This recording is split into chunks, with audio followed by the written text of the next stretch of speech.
नमस्कार दोस्तों, welcome to my YouTube channel English notes. दोस्तों, चैनल को सब्सक्राइब जरूर करें और वीडियो को जितना ज़्यादा हो सके शेयर करें और लाइक करें। फ्रेंड्स, शुरू करते हैं हिडन ट्रेजर। और ये लेसन 12 है क्लास 4th का। और इससे पहले कि हम स्टार्ट करें लेसन को, प्लीज़ चैनल को सब्सक्राइब जरूर कर लें फ्रेंड्स, क्योंकि सब्सक्राइब करने से आपके पास हर लेसन का नोटिफिकेशन आता है। तो चलिए फ्रेंड्स, शुरू करते हैं ज़्यादा देर न करते हुए। Gopal was a hard working farmer. Gopal जो है वो एक हार्ड वर्किंग फार्मर था, यानी कि वो एक बहुत परिश्रमी था। हार्ड वर्किंग होता है परिश्रमी और फार्मर होता है किसान। He had 3 sons, Madan, Bhola and Rajan. उसके 3 बेटे थे। सन्स का मतलब बेटे होता है, ये प्लोरल है, और सन माने बेटा होता है, सन्स माने बेटे होता है। और तीनों बेटों का नाम क्या था? मदन, भोला और Rajan. All the 3 were strong and healthy.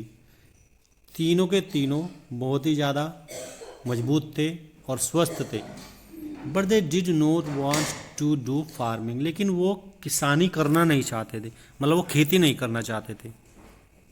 कहने का मतलब क्या है कि वो काम करने लायक थे, लेकिन वो काम नहीं करते थे, खेतों में जाना पसंद नहीं करते थे।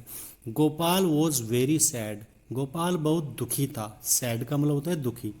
And worried about his sons. और अपने बेटों के लिए वो चिंतित भी था। वरिड का मतलब होता है चिंतित, चिंता करना। ठीक है, जब आप कोई काम नहीं करते हैं तो आपके मम्मी पापा आपके लिए चिंतित होते हैं, तो उसके लिए वरिड लगाते हैं। About his sons and his farmland. और वो अपनी खेती के लिए भी चिंतित था। फार्मलैंड का मतलब होता है खेती। तो फ्रेंड्स, ये जो वर्ड मीनिंग मैं लिखवाता हूँ ना, ये आपके लिए समझ लो एक मेडिसिन का काम करते हैं अगर आपने इंग्लिश सीखनी है। इस तरह से आप इंग्लिश को पढ़ेंगे, मीनिंग्स को नोट करते चले जाएंगे, तो नेचुरली आपकी जो वोकेबलरी है वो बढ़ती चली जाएगी। आपके जो वर्ड्स हैं वो वर्ड पावर बढ़ती चली जाएगी और आपको इंग्लिश सीखना बहुत आसान हो जाएगी। चलिए friends, one day Gopal goat an idea. एक दिन गोपाल को एक विचार सूझा। गोट एन आइडिया, इसका मतलब होता है विचार सूझा। He called all his sons. उसने अपने सभी बेटों को बुलाया। कॉल्ड का मतलब होता है बुलाया। सन्स एंड सैड, और कहा। दैट, दैट का यूज होता है की, जहाँ पे की का प्रयोग करते हैं जैसे हिंदी में, तो वहाँ पे हम दैट लगाते हैं।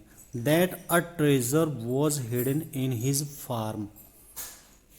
ट्रेजर का मतलब होता है खजाना। क्या होता है? खजाना।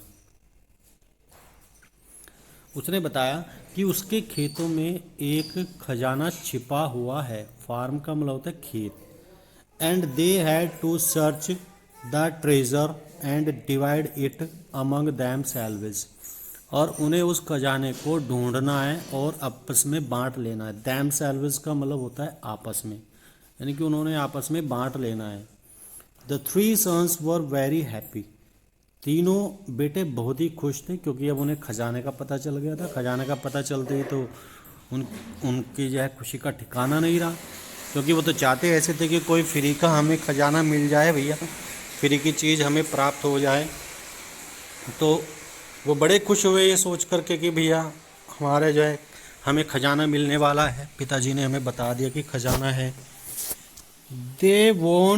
दे went to the farm and started digging. वो खेत में गए और उन्होंने खोदना शुरू कर दिया। अब डिगिंग का मतलब होता है खोदना, ठीक है, खुदाई करना। डिग का मतलब होता है खोदना और डिगिंग का मतलब इन्होंने खुदाई शुरू कर दी। Madan started from one end, Bhola from the other end Rajan from the centre. अब तीनों ने अलग अलग दिशाओं को चूज़ किया। मदन ने शुरू किया एक सिरे से, वन एंड का मतलब एक सिरा, एक तरफ से। और भोला ने शुरू किया दूसरे सिरे से, अदर एंड से। और राजन ने शुरू किया सेंटर से। राजन ने कहाँ से शुरू किया? सेंटर। सेंटर का मतलब बीच में से, बिल्कुल। तो इस तरह से उन्होंने खेत की खुदाई शुरू कर दी। They dug each and every inch of the field. Dug का मतलब उन्होंने खोद डाला, ठीक। डिग होता है खोदना, और डग होती है इसकी सेकंड फॉर्म, और डग का मतलब होता है खोद दिया, ठीक है। उन्होंने उसका एक एक पार्ट खोद दिया।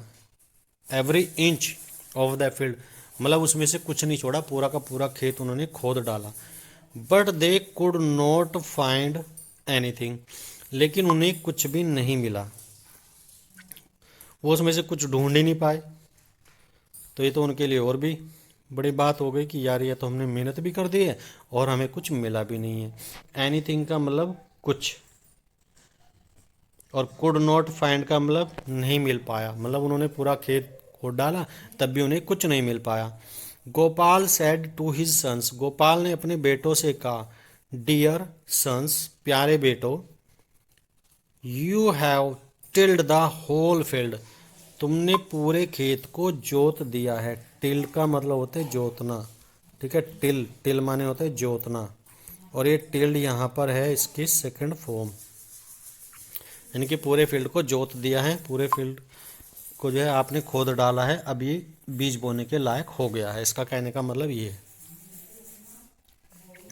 Why don't you so the crops, तुम इसमें फसल क्यों नहीं बो देते हो। क्रॉप्स का मतलब होता है फसल, और सो का मतलब होता है बोना, ठीक है। तुम इसमें बीज क्यों नहीं बो देते हो, फसल क्यों नहीं बो देते हो। दे सॉड द क्रॉप्स, और जब उन्होंने देखा कि ये तो हमने खोद डाला ही है भैया, अब बीज डालने में इसमें क्या टाइम लगता है, तो दे सॉड द क्रॉप, उन्होंने फसल को बो दिया, यानी कि बीज उसमें डाल दिए। डेज फास्ट सोन, समय बीत गया, जल्दी ही समय बीत गया। डेज पास्ट का मतलब दिन बीतते चले गए, और सून का मतलब जल्दी ही। The crops grew tall and green, अब जो फसल थी वो लंबी हो गई और हरी हो गई, ठीक है। टॉल का मतलब लंबी होता है, और ग्रीन का मतलब हरी, मतलब हरी हरी फसल उसमें उग आई। द सन वर डिलाइटेड, बेटे खुश हुए। डिलाइटेड का मतलब खुश होना, डिलाइटेड माने खुश, ठीक है, खुश होना। तो बच्चे जो है वो खुश हो गए। द फादर सैड, पिताजी ने कहा, सन्स, बेटो, this is the real treasure, यही वास्तव में ट्रेजर है, यही वास्तव में खजाना है। रियल ट्रेजर का मतलब होता है वास्तविक खजाना, यानी कि जो तुमने इसको खेत को जोता है और उसमें बीज बोए हैं और उससे फसल उगाई है, तो वास्तव में यही खजाना है, कोई अलग से खजाना नहीं होता खेतों में। खेतों में हमें खजाना उगाने के लिए क्या करते हैं, हम फसल उगाते हैं, उसमें मेहनत करते हैं, तो खजाना अपने आप मिल जाता है पैसों के रूप में। Which I wanted you to divide among yourselves, और जो मैं चाहता था कि, विच का मतलब यहाँ पे जो, ठीक है, जो मैं आपसे चाहता था कि आप लोग आपस में बांट लेना। डिवाइड का मतलब बांट लेना, और अमंग, अमंग का मतलब होता है में, ठीक है। अमंग का मतलब क्या हो गया, में, यानी कि आपस में बांट लेना, ठीक।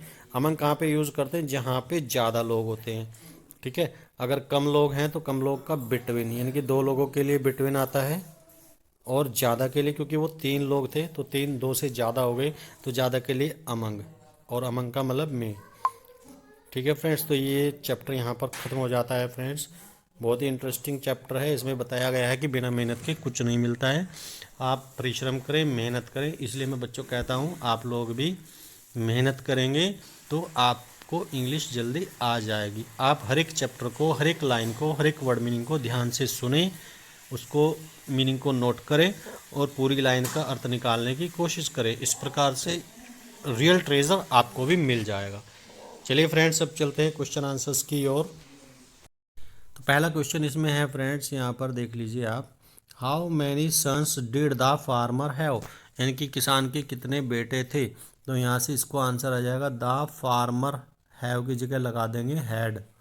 The farmer had three sons, THREE, three sons. ये स्पेलिंग देख लेंगे आप अपने आप, THREE लिखा हुआ है, ठीक है। उसके बाद आता है, why was the farmer worried, farmer जो है वो चिंता क्यों कर रहा था। तो द फार्मर वॉज वरिड। अब क्यों कर रहा था, तो फ्रेंड्स ये हम लेसन में से ले लेते हैं, थोड़ा सा आपको अच्छी तरह समझ आ जाएगा। यहाँ पे बिल्कुल साफ साफ लिखा हुआ है कि फार्मर वरिड क्यों था। यहाँ पे देखिए ये आ गया क्वेश्चन का answer. Worried about his sons and his farm land, क्योंकि वो खेती कराना चाहता था लेकिन वो करते नहीं थे। ठीक है, और यहाँ पर all the three sons were strong and healthy but they did not want to do farming, ये आएगा। They did not want to do farming, और इसलिए ही वॉज वरिड। तो इसको लिखेंगे कैसे, तो फ्रेंड्स यहाँ पर देख लीजिए, इसको लिखेंगे ऐसे, द फार्मर वॉज, यहाँ पे वॉज हो जाएगा, was worried because all the three sons sons sons did not want to do farming, want to do farming, farming ing लगा देंगे लास्ट में। ठीक है फ्रेंड्स, तो ये हो गया यहाँ पे क्वेश्चन का पूरा इस तरह से लिख देंगे इसको। उसके बाद आता है third question, what did the farmer say to his sons one day. अब फार्मर ने उन बच्चों को क्या कहा एक दिन, द फार्मर सैड आ जाएगा, said to his sons one day that, यहाँ से लगाएंगे that there is a treasure, TREASURE treasure hidden in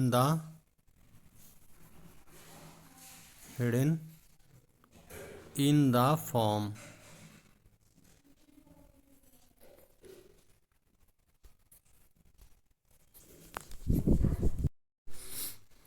तो फ्रेंड्स एक बार और बता देता हूँ, द फार्मर सैड, यहाँ पे आ जाएगा said to his sons one day that there is a treasure hidden in the farm, यानी कि खेत में एक खजाना छिपा हुआ है, ये उनको बताया।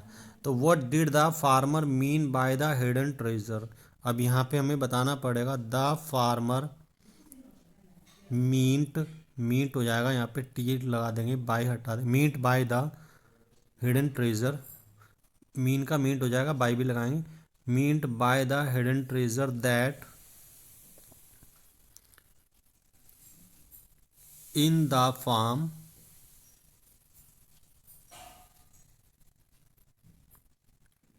you must grow the crops,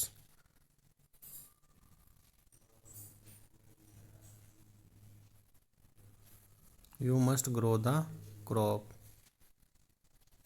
या तो हम इस तरह से लिख देंगे, या फिर हम सीधे सीधे भी आंसर दे सकते हैं इसको, the farmer meet by the hidden treasure to the crop ground in the field, ground in the farm या फील्ड लगा सकते हैं। तो ये इसका आंसर हो जाएगा। ठीक है, यानी कि खेत में जो हम फसल उगाते हैं उसी से उसका खजाने से मतलब था। तो इस तरह से फ्रेंड्स ये क्वेश्चन आंसर्स यहाँ पे पूरे हो गए।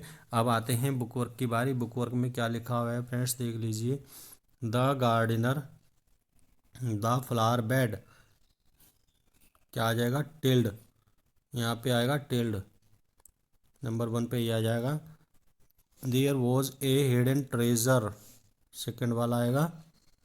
और the mother was worried, third में आ जाएगा worried about her lazy sons.